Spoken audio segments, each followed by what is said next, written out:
وعلیکم السلام ورحمۃ اللہ وبرکاتہ۔ مولانا مدینۃ المنورہ میں بھی سنیما ہال کھولے جا رہے ہیں، آپ اس کے متعلق کیا کہتے ہیں؟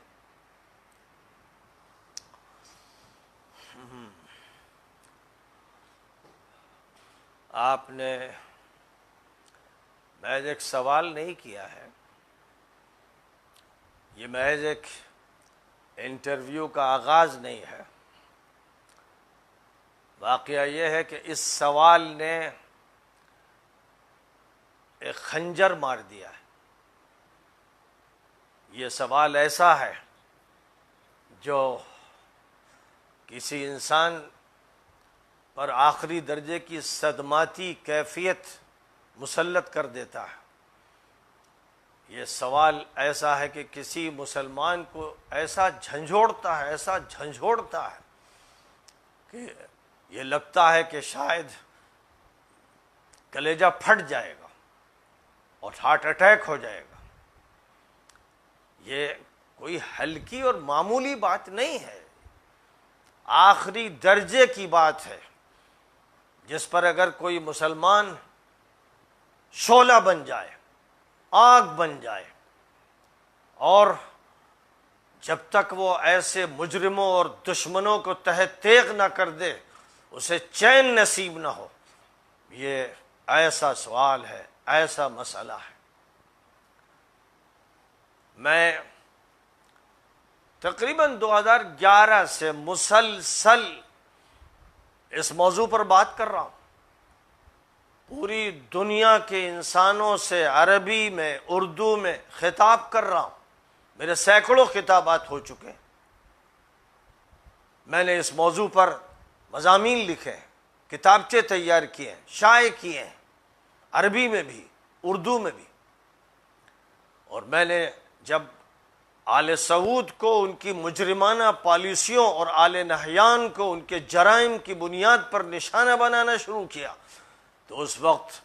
سب سے پہلے سلفیوں نے مجھ پر ایسی چڑھائی کی کہ لگتا تھا کہ وہ مجھے پھاڑ کھائیں گے، چاروں طرف سے مجھ پر ٹوٹ پڑے، اور آل سعود کا دفاع کرنے کے لیے انہوں نے اپنی پوری طاقت جھونک دی۔ انہوں نے میری زبان بند کرنی چاہی، میرا قلم توڑنا چاہا، وہ میرے راستے کی رکاوٹ بنتے رہے، لیکن الحمدللہ میں اپنی بات کہتا رہا اور واقعات اس کا ثبوت پیش کرتے رہے، اور دنیا پھٹی پھٹی نگاہوں سے جرائم ان کے دیکھتی رہی، اور بات دنیا کے اخبارات میں آئی، دنیا کے چینلوں پر آئی، اور اب وہ سب کی نگاہوں میں اس درجے آ گئی کہ اب آج کوئی سلفی کا بچہ ایسا نہیں ہے کہ جو اب ان کے دفاع کے لیے زبان کھول سکے۔ لیکن حیرت کی بات ہے کہ سلفیوں کے غول کے ساتھ دیوبندی اور ندوی ملا بھی کھڑے ہو گئے، اور وہ بھی آل سعود اور آل نہیان کا کسی نہ کسی شکل میں دفاع کرنے لگے۔ یہ اس دور کی تاریخ کا وہ المیہ ہے، یہ وہ افسوسناک صورتحال ہے جس پر ظاہر ہے کہ بعد کی نسلیں نہ صرف افسوس کریں گی بلکہ لعنت بھیجیں گی۔ اس وقت جب وہ اپنی آنکھوں سے وہ مناظر دیکھیں گے جن سے ان کے کلیجے پھٹ رہے ہوں گے، اس وقت وہ ظاہر ہے کہ ان لوگوں کے بارے میں اپنی زبان سے وہ باتیں کہیں گے، آج وہ نہیں کہہ پا رہے ہیں۔ میں نے بڑی وضاحت کے ساتھ یہ بات رکھی، اور حوالوں کے ساتھ اور دستاویزات کے ساتھ۔ میں نے ڈاکٹر سفر الحوالی کی 3000 صفحات پر کتاب جو شائع ہونے والی تھی اور جس کی بنیاد پر ان کو اور ان کے بیٹوں کو گرفتار کر لیا، جو اس دور کے علامہ ابن تیمیہ ہیں، ڈاکٹر سفر الحوالی کی اس کتاب کی تلخیص میں نے شائع کی، تو ظاہر ہے کہ آل سعود کے تن بدن میں آگ لگ گئی، اور وہ گھر کے بھیدی ہیں، وہ جزیرۃ العرب کے جلیل القدر علماء میں ہیں اور ابھی جیل میں ہیں، بڑھاپے کے عالم میں، بیماریوں کے عالم میں ابھی وہ جیل میں ہے، اور جو کچھ سلمان العودہ کے ساتھ ہوا، جنہوں نے صرف یہ درخواست کی تھی کہ جو جیل میں بے گناہ لوگ ہیں، علماء ہیں،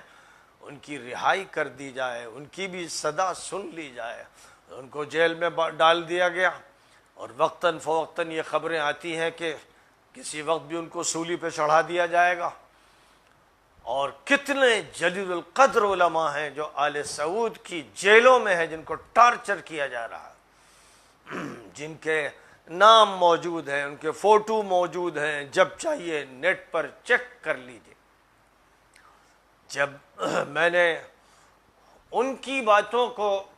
عوام الناس تک منتقل کیا، اور خاص طور پر بر صغیر میں پاکستان اور ہندوستان اور بنگلہ دیش اور دیگر ممالک میں نے اپنی بات پہنچائی اور عربی زبان میں عالم عربی کو خطاب کیا، تو ظاہر ہے کہ امت مسلمہ کے بیدار افراد نے، باہمیت افراد نے، باغیرت افراد نے میری صدا پر لبیک کہا، اور ہزاروں نے، لاکھوں افراد ہمارے ساتھ کھڑے ہو گئے، انہوں نے ساتھ دیا کہ ہاں یہ جرائم ہماری آنکھیں دیکھ رہی ہیں۔ عالم عربی میں تو الحمدللہ میں سمجھتا ہوں کہ آل سعود اور آل نہیان اور ان کے چیلوں چپاٹوں اور مفتیوں اور ملاؤں کے علاوہ پوری دنیا اسلام 100% میرے ساتھ ہے۔ الحمدللہ مجھے اس پر ایمانی فخر ہے اور میں اللہ کا شکر ادا کرتا ہوں۔ میں نے یہ بات واضح طور پر بتائی تھی اور حضرت مولانا علی میاں صاحب رحمۃ اللہ علیہ کے حوالے سے بتائی تھی کہ مولانا نے ایک موقع پر جب میں ان کے ساتھ حجاز کے سفر میں تھا تو یہ فرمایا کہ ان سے کیسے خیر کی توقع کی جائے جو انگریزوں کے ذریعے سے اقتدار میں آئے، جن کا اقتدار انگریزوں کا رہین منت ہے، وہ انگریز جنہوں نے پورے عالم اسلام میں لاکھوں مسلمانوں کو ذبح کیا، عالم اسلام کو لوٹ لیا اور تباہ کر دیا، جنہوں نے اس حکومت کو قائم کیا، ظاہر ہے کہ ان سے مولانا کا کہنا تھا کہ کسی خیر کی توقع بیکار ہے۔ مولانا ظاہر ہے کہ اللہ کی خاطر انہیں نصیحت کرتے تھے، خط لکھتے تھے، دل کے پھپولے پھوڑتے تھے، اپنا کلیجہ پھونکتے تھے، لیکن یہ کہتے تھے، ساتھ ساتھ وہ یہ سمجھتے تھے کہ بس حجت تمام کرنا ہے اور امید نہیں ہے۔ یہ وہ آل سعود مجرم ہیں جن کی حکومت انگریزوں کے سہارے قائم ہوئی، جنہوں نے عثمانیوں کا قتل عام کیا اور مسلمانوں پر الزام لگا لگا کر انہوں نے، اور ان کے ساتھ جو ملا تھے محمد ابن عبد الوہاب اور پھر آگے چل کر ان کی اولاد، انہوں نے فتوے دیے اور انہوں نے پھر اپنے اقتدار کے لیے اور اپنی حکومت کے لیے قتل عام کیا، نجد میں کیا، حجاز میں کیا، حرمین میں کیا۔ یہ وہ ہیں جنہوں نے عثمانیوں کی خلافت کا خاتمہ کیا، یہ وہ لوگ ہیں جنہوں نے انگریزوں کا ساتھ دے کر، ایک طرف وہ شریف حسین تھا غدار و مجرم جس نے انگریزوں کا ساتھ دیا، اور پھر اس کے بعد یہ تھے جن کی حکومت کا قیام ہی انگریزوں کے سہارے ہوا، اور انگریزوں کے سہارے ان کی حکومت کا قیام ہوا، اور انگریزوں کے سہارے اسرائیل کا قیام ہوا، اور اسرائیل اور یہ دونوں کے دونوں انگریزوں کے اور پھر امریکنز کے جڑواں بچے ہیں۔ اس لیے اسرائیل نے کبھی ان پر کوئی کنکری نہیں چلائی اور انہوں نے کبھی بھی اسرائیل پر کوئی کنکری نہیں چلائی۔ دونوں کے درمیان گہری دوستیاں تھیں، اب وہ گہری دوستیاں عالم آشکارا ہو گئی ہیں، سب اپنی نگاہوں سے دیکھ رہے ہیں کہ یہ صہیونی عرب ہیں اور یہ یہودی فطرت رکھنے والے اور یہودی کاس کو پورا کرنے والے مجرم عرب ہیں۔ اب یہ باتیں کھل چکی ہیں، لیکن یہ وہ باتیں ہیں جو اللہ کے فضل سے میں اپنی جوانی سے جانتا تھا، اور میں جو عربی زبان میں ڈائری لکھتا تھا، کوئی آج اس کو دیکھ لے، 1973 سے میں نے لکھنا شروع کیا ہے، ہر دور میں نے ان پر تنقید کی ہے، زبان سے جب موقع ملا اور قلم سے مسلسل ان کے خلاف لکھتا رہا، اور میں اپنی آنکھوں سے بھی دیکھ کر لکھتا رہا۔ 1977 سے 1980 تک تو میں نے ان کی صبحیں دیکھی، ان کی شامیں دیکھی، ان کی سڑکیں دیکھی، ان کے ہوٹل دیکھے، اور حضرت مولانا علی میاں صاحب رحمۃ اللہ علیہ کی زبانی جو کچھ میں نے سنا اور میں نے جس طرح ان کے جلتے ہوئے دل کو دیکھا اور پھکے ہوئے کلیجے کو دیکھا، وہ ایک امانت ہے جس کو میں اپنے سینے میں لیے ہوئے ہوں، اور اسی کے کچھ شعلے ہیں جو بھڑک جاتے ہیں۔ بہرحال ان کا آغاز ہوا اس طرح کے انگریزوں کے سہارے ان کا وجود ہوا، اور اس کے بعد جنگ عظیم ثانی ہوئی۔ جنگ عظیم ثانی کے بعد امریکہ نے ان کو اپنی گود میں لے لیا۔ اب امریکہ کے سہارے اور اسرائیل کے سہارے ان کا بقا ہے۔ ان کا جو بھی استحکام ہے، ٹرمپ نے کہا تھا، کھل کر کہا تھا، اور پوری دنیا نے اس کو سنا اور چینلوں پہ دیکھا کہ کہا تھا کہ 2 ہفتے اگر ہماری مدد ان کے ساتھ نہ رہے تو ان کی حکومت کا خاتمہ ہو جائے گا، ان کی حکومت ہمارے سہارے چل رہی۔ اس نے ڈنکے کی چوٹ پہ کہا اور کہا کہ تمہیں رقمیں دینا ہے، ہم تمہارا تحفظ کر رہے ہیں۔ تو اس وقت سب نے یہ دیکھا کہ پوری ماتحتی کے ساتھ، غلامی کے ساتھ، سر جھکا کر انہوں نے ٹرمپ کی بات کی، عملاً تصدیق کی، اور اس کے بعد اس کی خدمت میں ارب ڈالر رکھ دیے۔ بائیڈن آیا تھا تو یہ امید تھی کہ اب وہ ان کے خلاف ایکشن لے گا، اور خاشقجی کو جس طرح انہوں نے قتل کروایا، اس کے جسم کے ٹکڑے کروائے اور اس کو پھر تیزاب میں جھلسا دیا، اس کے خلاف اب ایکشن ہوگا۔ لیکن ظاہر ہے کہ امریکہ کے حزب مخالف کے ہوں یا حزب حاکم کے ہوں، وہاں کی مٹی سے جو پیدا ہوتے ہیں وہ سب بڑے مجرم اور خبیث اور غدار اور گندے اور ناپاک افراد ہوتے ہیں، جو ڈالروں میں بکتے ہیں اور ڈالروں سے خریدتے ہیں، جن کے پاس ضمیر نہیں ہوتے ہیں۔ اس لیے اللہ تعالیٰ نے ان کو بہرحال ایک ملک میں اتنا ذلیل کیا کہ 20 سال کے بعد ان کو لعنتوں کے ساتھ اور نحوستوں کے ساتھ نکال کے باہر پھینک دیا گیا۔ لیکن جس وقت ان کو ایک ملک نے نکال کے باہر پھینک دیا، آل سعود اور آل نہیان ان کے تلووں سے چمٹے ہوئے ہیں اور ان کی زبان سے تلوے چاٹنے میں لگے ہوئے ہیں۔ ظاہر ہے کہ آج ایک اصطلاح ہے جو پورے عالم عربی میں معروف ہے، اور ہندوستان میں اس کا تعارف میں نے کرایا، صہیونی عرب، زائنسٹ عرب۔ یہ صہیونی عرب ہیں، اور ان کا جو کردار ہے وہ یہ کہ پوری تاریخ اسلامی میں جو عمل نہیں ہوا وہ یہ کر رہے ہیں۔ جزیرۃ العرب کے بارے میں نبی اکرم صلی اللہ علیہ وسلم نے یہ وصیت فرمائی تھی، اخرج الیہود والنصارى من جزیرۃ العرب، اخرج المشرکین من جزیرۃ العرب۔ یہ جزیرۃ العرب جس میں شام و عراق کے جنوبی بارڈر سے لے کر پورا یمن اور حضرموت اور عمان اور قطر اور امارات اور کویت سب شامل ہے، یہ جزیرۃ العرب ہے، یہ الگ الگ ملک نہیں ہے،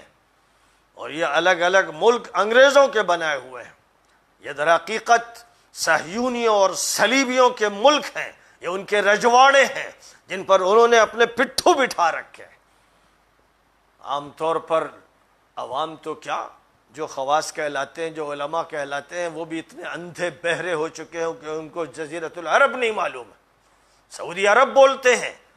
یہ کمینے سعودی عرب بولتے ہیں، خاندان کی طرف اس کی نسبت کرتے ہیں، اس کو کبھی بو بکری عرب نہیں کہا گیا، عمری عرب نہیں کہا گیا، عثمانی عرب نہیں کہا گیا، علوی عرب نہیں کہا گیا۔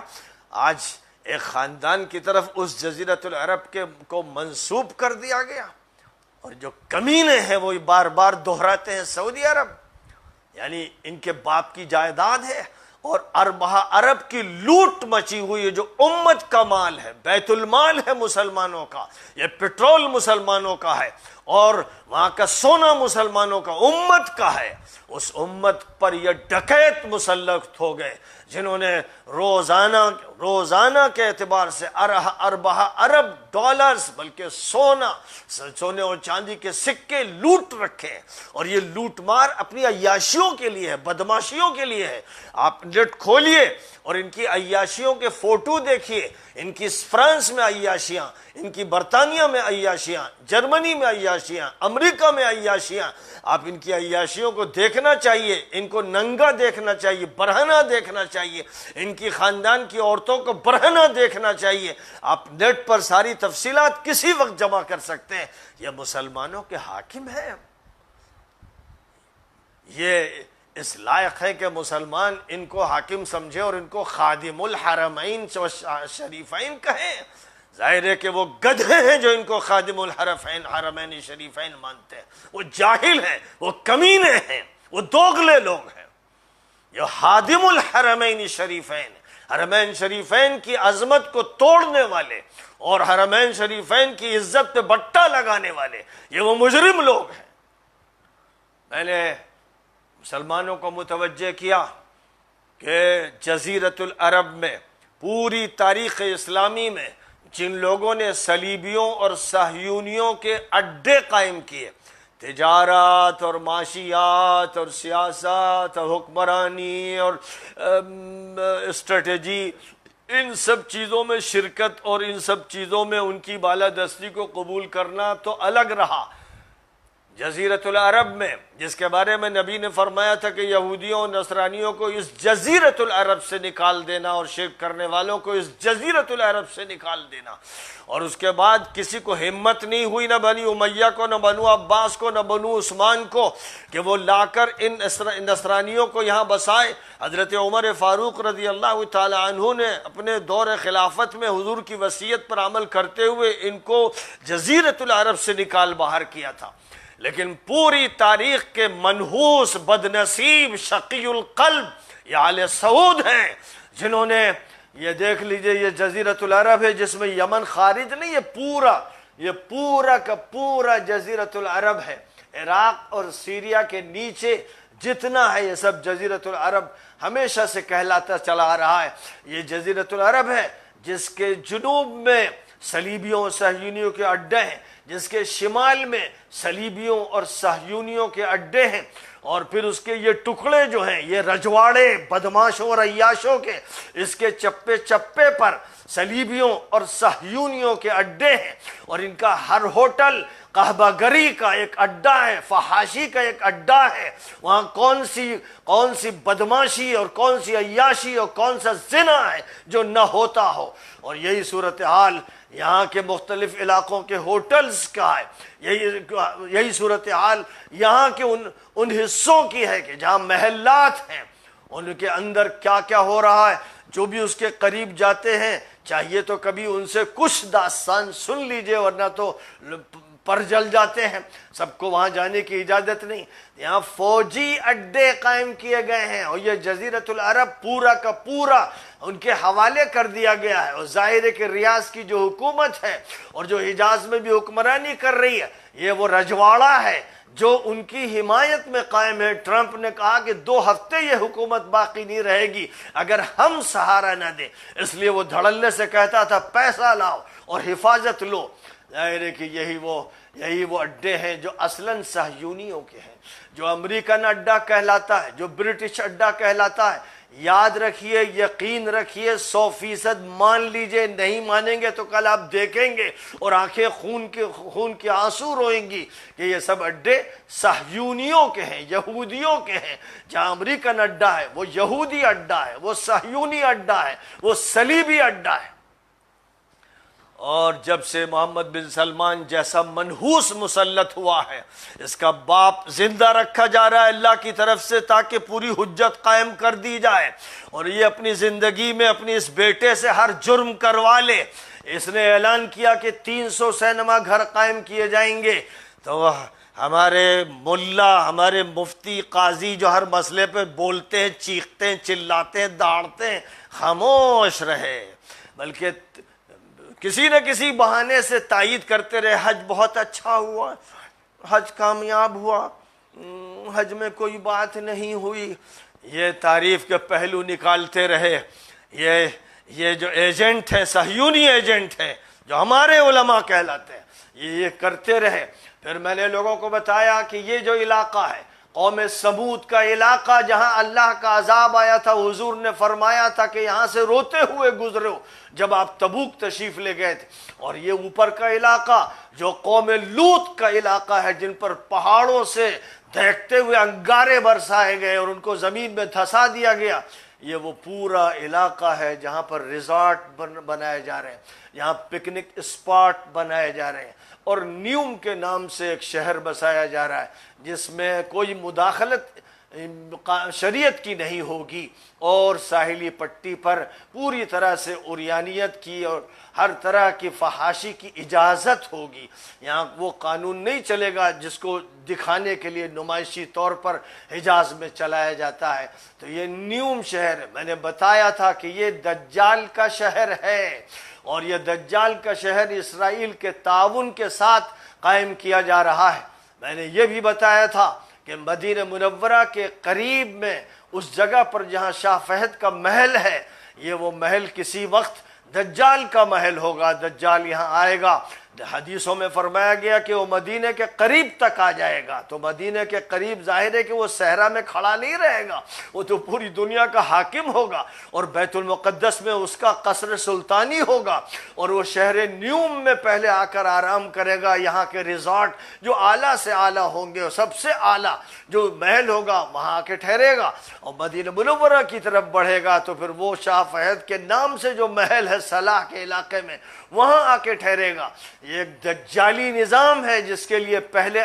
فوجی اڈے قائم کر دیے گئے ہیں تاکہ کوئی رکاوٹ نہ کر سکے، اور اگر کبھی کوئی انقلاب یا بغاوت ہو تو یہ سارے فوجی اڈے اسی لیے ہیں کہ وہ اس کو کچل کے رکھ دیں، اس حکومت کا تحفظ کریں، اور اس کے بعد عوام کو پیس کے رکھ دیں، جیسے انگریزوں نے یہاں لاکھوں انسانوں کو ختم کیا تھا، اور جہاں جہاں ان کا غلبہ ہوا وہاں لاکھوں مسلمانوں کو انہوں نے شہید کیا۔ یہ فوج اور ملک کی فوج اس کے لیے ہے کہ اگر عوام کبھی سر اٹھائیں گے کہ یہ منکرات ہو رہے ہیں یا محرمات ہو رہی ہیں اور یہ حضور کی وصیت کے خلاف ہو رہا ہے، جب کبھی اس طرح کا کوئی انقلاب برپا ہوگا تو اسے کچل دیا جائے گا۔ آج جو انقلاب مصر میں آیا اس کو کچلنے کا کام جو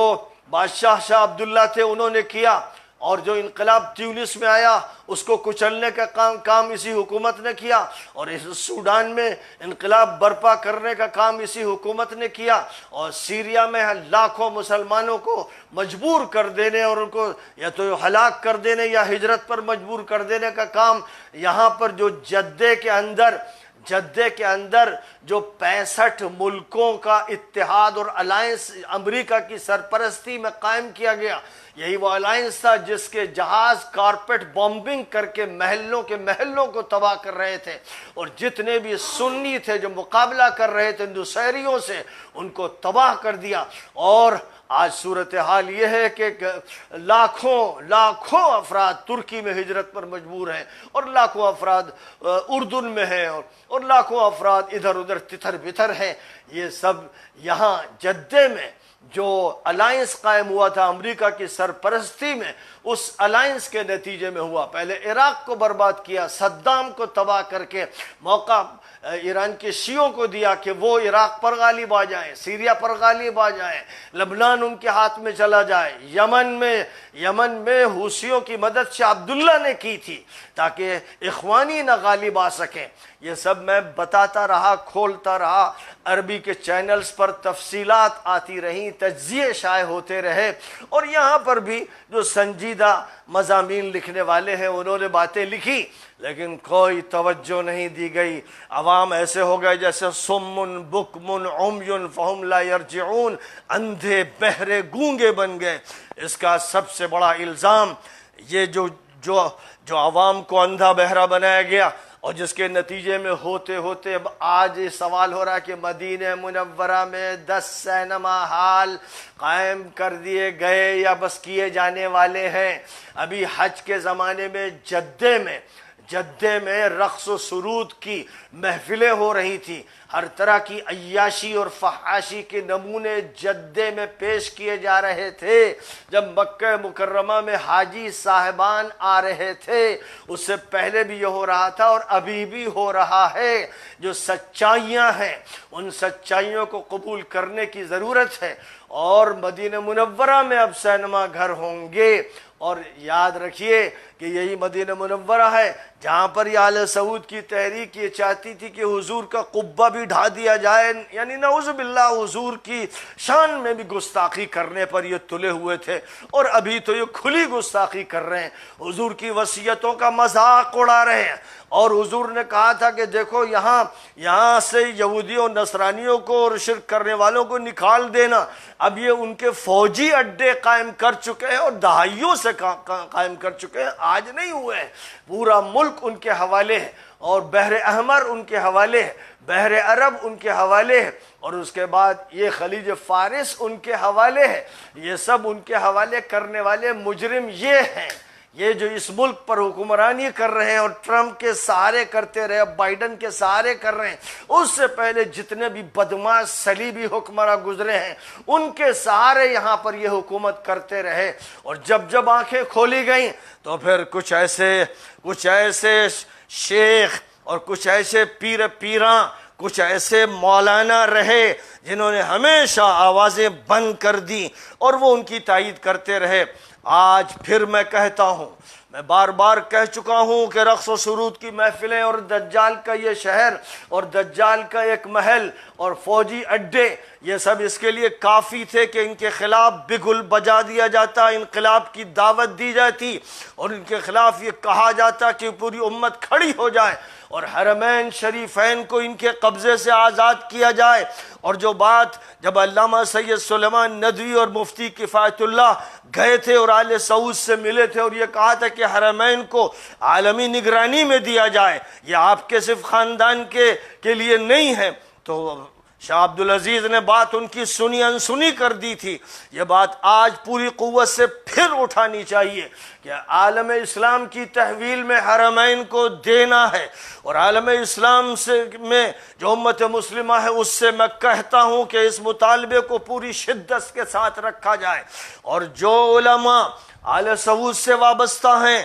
جو رابطہ عالم اسلامی کے نام کی صہیونی ایجنسی کے ممبر ہیں، انہیں شرم کرنی چاہیے اور ان کو علل اعلان یہ بتانا چاہیے کہ ہم استعفیٰ دیتے ہیں، ہم اس سے الگ ہوتے ہیں، ہم آل سعود کے جرائم پر خاموش نہیں رہیں گے. میں نے نام لے کر کئی مرتبہ کہا، مولانا ارشد مدنی سے کہا، مولانا رابع حسنی سے کہا، ہر بات پہ بولتے ہیں آپ، ہر چیز پہ بولتے ہیں آپ، ہر چھوٹی سے چھوٹی بات پر زبان آپ کی چلتی ہے. فلاں کا انتقال ہو گیا، فلاں صاحب بیمار ہیں، اتحاد ملت کی کانفرنس ہو رہی ہے، ایک تماشا، اس میں ماشاءاللہ آپ کی زبان رواں دواں ہے، ذرا سا کسی نے چھیڑ دیا تو آپ میدان میں ہیں. اور جزیرۃ العرب اسلام کا قلعہ، اس میں اتنے بڑے بڑے جرائم ہو رہے ہیں اور آپ کی زبانیں خاموش کیوں ہیں؟ پوری امت سے سوال ہے کہ آپ اگر یہ سمجھتے ہیں کہ یہ آپ کے بڑے اور آپ کے بزرگ ہیں تو اب آپ اپنے دماغ سے یہ بات نکال دیجئے. یہ صہیونی عربوں کے ایجنٹ ہیں، انہوں نے اپنے اداروں اور اپنی شخصیات کی شکل میں ایجنسیاں کھولی ہیں. اگر یہ آج بھی جب مدینہ منورہ کی جب فضا کو جب ناپاک بنانے کی کوشش ہو رہی ہے، اگر آج بھی یہ خاموش رہے تو میں کہوں گا مسلمان نوجوانوں سے، میں کہوں گا امت کے ہر فرد سے کہ اس بات کو اب مان لو، تسلیم کر لو، اس کا اعلان کرو اور ہر جگہ کہو کہ یہ جو ملک کے بڑے بزرگ شمار کیے جاتے ہیں یہ صہیونی عربوں کے ایجنٹ ہیں. رابطہ عالم اسلام سے انہیں استعفیٰ دینا پڑے گا اور علل اعلان ان جرائم کے خلاف بولنا پڑے گا اور ان کو زبان کھولنی پڑے گی، ورنہ کسی مسئلے پر ان کی زبان کی بات قبول نہیں کی جائے گی اور یہ سمجھا جائے گا کہ یہ کوئی نہ کوئی مکر ہے، یہ کوئی نہ کوئی اپنا پہلو ہے جس کو بچانے کی کوشش کی جا رہی ہے. اس لیے یہ بات اب پوری قوت کے ساتھ امت کے سامنے آ جانی چاہیے. امت کے جوانوں کو، امت کے لوگوں کو کیا ہو گیا ہے، وہ آخر کس قدر پاگل ہو گئے ہیں. یہودی اور نصرانی احبار و رہبان نے جس طرح لوگوں پر جادو کر دیا تھا یا ان کے دماغوں کو اغوا کر لیا تھا اور ان کے دلوں کو تباہ کر دیا تھا، کہ آج امت مسلمہ کا بھی یہی حال ہو گیا ہے. ظاہر ہے کہ اسلامی تاریخ کے ابتدائی دور سے جنہوں نے صحابہ کو قتل کیا اور جنہوں نے اہل بیت نبوی کو قتل کیا، جو ان کے ساتھ آج کھڑے ہیں، جو یزیدی ہیں اس دور کے جو یزیدی ہیں، ظاہر ہے کہ ان سے اسی کی توقع ہے کہ ہر دور کے ظالموں کے ساتھ کھڑے رہیں گے، ان کے حق میں فتویٰ دیں گے، ان کی بات کریں گے۔ اس لیے پورے عالم اسلام سے کہہ رہا ہوں، عربی میں بھی کہہ چکا ہوں، اردو میں کہہ رہا ہوں کہ جنگ کا بگل بجا دو اور حرمین شریفین کی آزادی کی تحریک چلاؤ، اور یہ کہہ دو کہ مدینہ منورہ پورے جزیرۃ العرب کے بارے میں کہہ دو، لیکن مدینہ منورہ میں اگر یہ حرکت کی گئی تو کوئی ملک نہیں بچے گا اور وہاں کے عوام میں سے کوئی فرد نہیں بچے گا جو تم پر لعنت نہ برسائے اور تمہارے خلاف ہر مہم میں شریک نہ ہو۔ غیرت کا یہ تقاضا ہے، ایمان کا تقاضا ہے، دین کا تقاضا ہے، شریعت کا تقاضا ہے، حضور کی وصیت کا تقاضا ہے۔ اب بھی اگر خاموش رہیں گے، یہ بڑے بڑے علماء، ان کو علماء کہتے ہوئے مجھے شرم آتی ہے، لیکن قوم کو دھوکہ دیا گیا ہے، ایک فریب قوم کے ساتھ کیا گیا ہے، یہ تاریخ کے ساتھ مذاق کرتے ہیں، یہ اہل بیت نبوی کے خلاف ہے، یہ صحابہ کے خلاف ہے، جن صحابہ کو کاٹ کے پھینک دیا گیا اور ممبروں پر جس خلیفہ راشد پر لعنتیں برسائی گئیں، جس نے یہ کیا اور جس کے لوگوں نے یہ کیا، جو ان کے ساتھ کھڑے ہیں وہ بے شرم ہیں، وہ بے حیا ہیں، وہ بے ایمان ہیں، خدا کی ان پر لعنت ہو۔ اس لیے جب تک امت پوری طاقت اور قوت کے ساتھ میدان میں نہیں آئے گی اور آل سعود اور آل نہیان جیسے مجرموں کا قلع قمع نہیں کیا جائے گا اور حرمین شریفین کو ان سے نہیں چھینا جائے گا، اور جو بھی طاقتیں صحیح طور پر اسلام کی نمائندگی کرتی ہیں ان کے حق میں بات نہیں کی جائے گی، اس وقت تک مسئلے کا کوئی حل نہیں ہوگا اور یہ امت ذلیل سے ذلیل تر ہوتی جائے گی، اور اللہ دشمنوں کو اس پر مسلط کرے گا اور اپنے گھر میں یہ پٹے گی اور اس کے ادارے اس سے چھن جائیں گے۔ یہ خدا کے عذاب کی شکلیں ہوں گی جو برس کے رہیں گی۔ اس لیے کھلی وارننگ ہے، جس کو جو چاہے کہنا ہو کہے، جو بکنے والا ہے بکے، جو مرید و متوسل بنا ہے جس کو اللہ سے تعلق نہیں، رسول اللہ سے تعلق نہیں، جس کو خلفائے راشدین سے تعلق نہیں، جو ظالموں کے ساتھ کھڑا ہوتا ہے، باغیوں کے ساتھ کھڑا ہوتا ہے، اپنے وقت کے یزیدوں کے ساتھ کھڑا ہوتا ہے، اس ملعون سے، اس مجرم سے کسی امت کے کسی فرد کو ڈرنے کی ضرورت نہیں، اور اس کے تقدس اور اس کی عظمت کی بات کرنے والا بے شرم و بے حیا ہے۔ اس لیے کھلا ہوا یہ مطالبہ ہے، پوری قوت کے ساتھ مطالبہ ہے کہ مولانا ارشد کو، مدنی کو، مولانا رابع کو بیان دینا پڑے گا اور کھلم کھلا اپنی علیحدگی آل سعود اور اہل نیان سے کرنی پڑے گی، ورنہ پوری امت ان سے کٹ جائے گی اور یہ مان کے چلے گی کہ یہ صہیونی عربوں کے ایجنٹ ہیں۔ پوری امت میں تحریف پیدا کرنے کی ذمہ داریاں ان کو سونپی گئی ہیں۔ یہ آج میں یہ بات اس لیے کہہ رہا ہوں کہ اس کے علاوہ کوئی حل نہیں، اس کے علاوہ راستے مسدود ہو گئے، زبانیں بند کر دی گئیں۔ کارروائی اس کے خلاف ہوتی ہے جو حق بولے، جو باطل پرست ہو، حرام خور ہو، بدماش ہو، جھوٹا ہو، اور جو حرام کی تنخواہیں لے کر پیٹ پالتا ہو۔ یہ اس کے ساتھ یہاں بھی کھڑے ہیں اور وہاں بھی کھڑے ہیں۔ ظاہر ہے کہ اب امت کو ان کے بارے میں فیصلہ کرنا چاہیے اور اب کھلم کھلا مطالبہ ہونا چاہیے۔ مولانا تقی عثمانی صاحب کے اندر اتنی تو غیرت تھی کہ انہوں نے ٹویٹ کر کے کہا انا للہ و انا الیہ راجعون۔ میں مولانا کے انا للہ پر انا للہ پڑھتا ہوں۔ انا للہ مولانا دن میں 10 مرتبہ پڑھتے ہوں گے۔ اس کو چوٹ لگ گئی، اس کو نزلہ ہو گیا، اس کو ٹائیفائڈ ہو گیا، اس کا انتقال ہو گیا، انا للہ و انا الیہ راجعون۔ یہ مسئلہ ایسا ہے جس پر انا للہ پڑھا جائے۔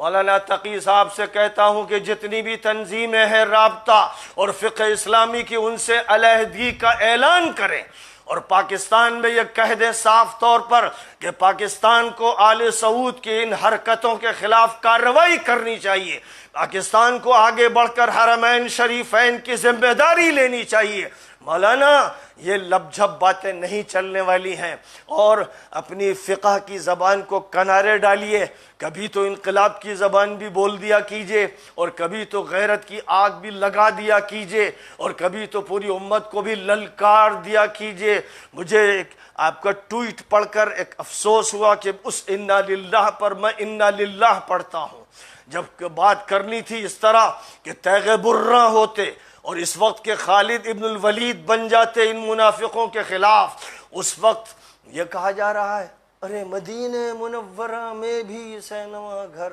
انا للہ و انا الیہ راجعون۔ آپ کی اس انا للہ سے آپ کے پڑوس میں بیٹھے ہوئے شخص پر بھی کوئی اثر نہیں پڑا، تو یہ اثر کیا جزیرۃ العرب پر پڑ جائے گا؟ لہذا میں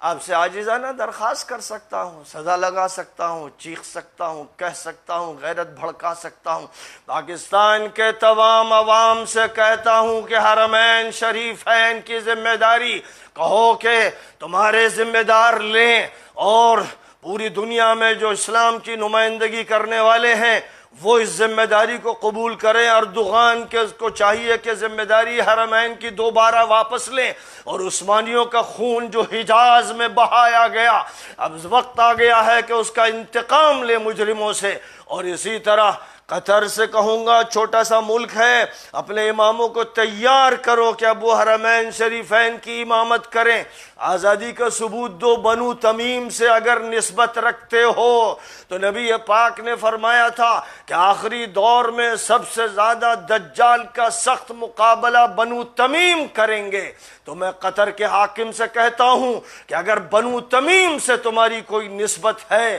تو تم اس دجال سے مقابلہ کرنے کے لیے میدان میں آؤ، دوستیاں اور مصالحتیں مت کرو۔ وآخر دعوانا ان الحمد للہ رب العالمین۔